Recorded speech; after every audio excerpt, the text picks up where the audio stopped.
Hey, hello everyone, and welcome to Acting with an Amateur. Episode, I don't remember. This is gonna be a bit of a quicker one. I wanted to actually talk about one of the big things about acting, which is the way people emote.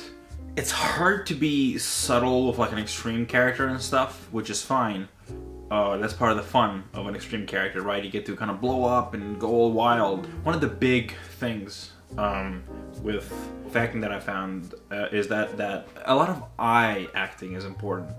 The way you look at someone or avoid looking at them can mean a lot, right? I'm talking to you like this, but I'm clearly ignoring you because of the way that I talk. I can look at you from the side now, and you can understand that I'm being a little passive, but and eyebrows and all this stuff is very, very important for it. A strict looking at you delivery is fine, but and you can say it really good, you can sound really nice, but the way you can push it forward is the way you look at someone and really focus on your eyes, and even raising an eyebrow or something like that can mean a lot. It sounds really simple, but I've noticed people forget about that sometimes because they're so worried about the way that the product of the words that comes out of their mouth face hole is more important in the way they show it. And honestly, sometimes if you mess up, as long as you look like you're messing up the right way, then what you said doesn't matter as much. It's something that's very, very nuanced, and it's obviously important people know about it because you realize obviously eye contact and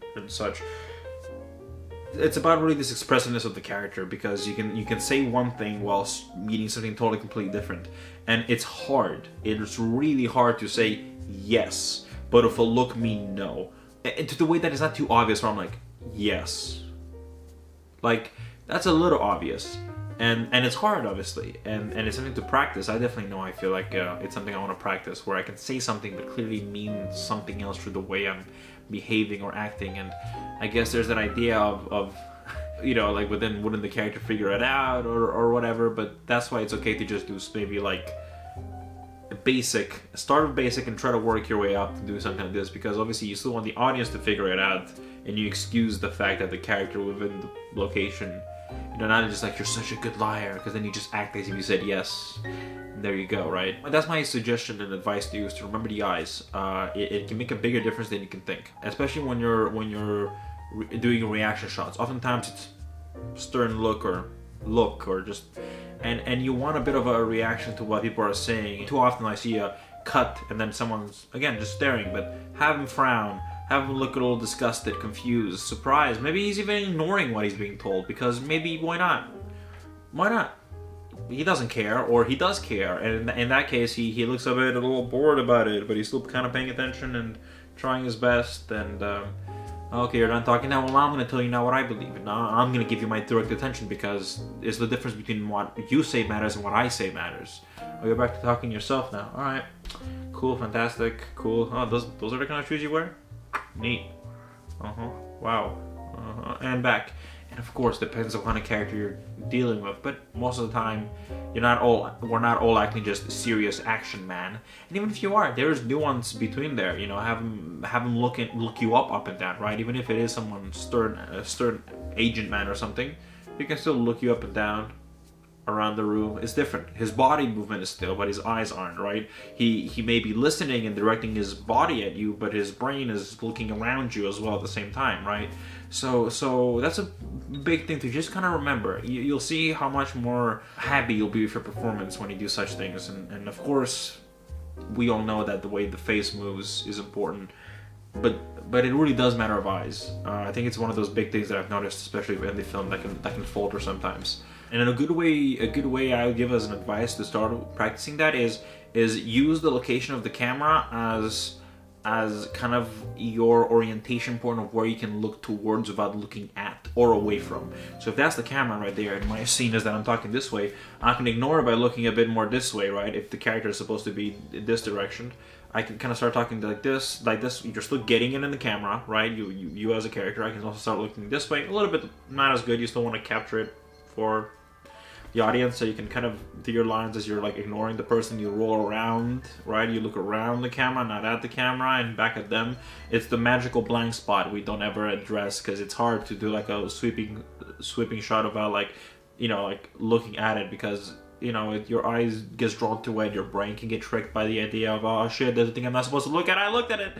So it's easy to fall when it comes to that perspective, but I do think it matters a lot. And again, depends who your character is. If your character is a I stare you down kind of person, then commit to that as well. Like, make it be a boom. I keep on saying him because I'm a him, so it's easy for me to just put myself in the mindset. Be a stern person, or be a floozy person or distracted, and it helps a lot. It helps a lot. Again, it's called acting with an amateur, not acting with an expert. So I'm just giving you the tidbits that you may have forgotten or not remembered.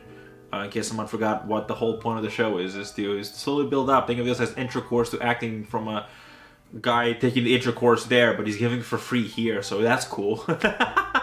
I'm not the teacher, I'm just one of the students that, you know, wants to get like bonus grades or something, or teaching the class when the real teacher is out, so I'm like the substitute. And that's my advice for in general. Record yourself doing scenes with people and then just try to practice. I know it sounds really stupid and silly because it's like you're sitting there, you're recording yourself, and you're gonna listen to the scene and blah blah blah. And you know, the next question is, did you do that? My answer is no, I did not. I just went very hard with it and learned by watching my bad performances and good as well, until I got to the point where I felt like, okay, now I think I get an idea of what I'm doing when I'm looking at a character, the way I'm thinking about it as the character.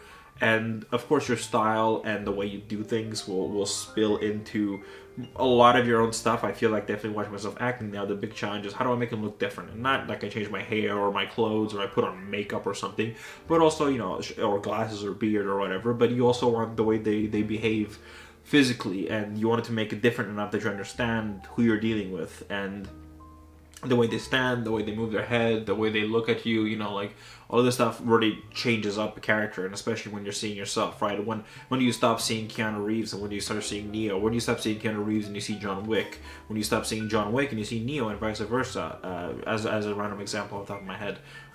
When, you know, it's because they have to feel different enough, and he can look the same way he looks as with that character. He can say things the same way the character says it. He can even say the same line.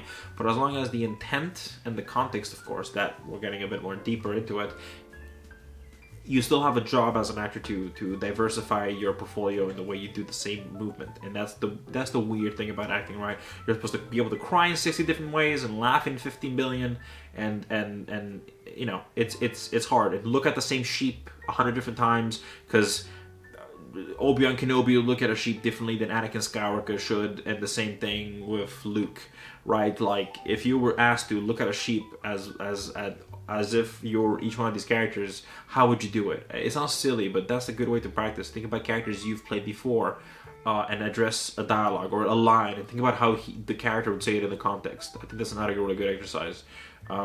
Think, oh, I played this action character before. How would you say a line like, I love you, to someone they love? Would they say it hard because it's hard for them to come out? Or even if you say, let's say they mean it totally and they want it to come out smooth and easy, how would they still say it? Would it still be just I love you?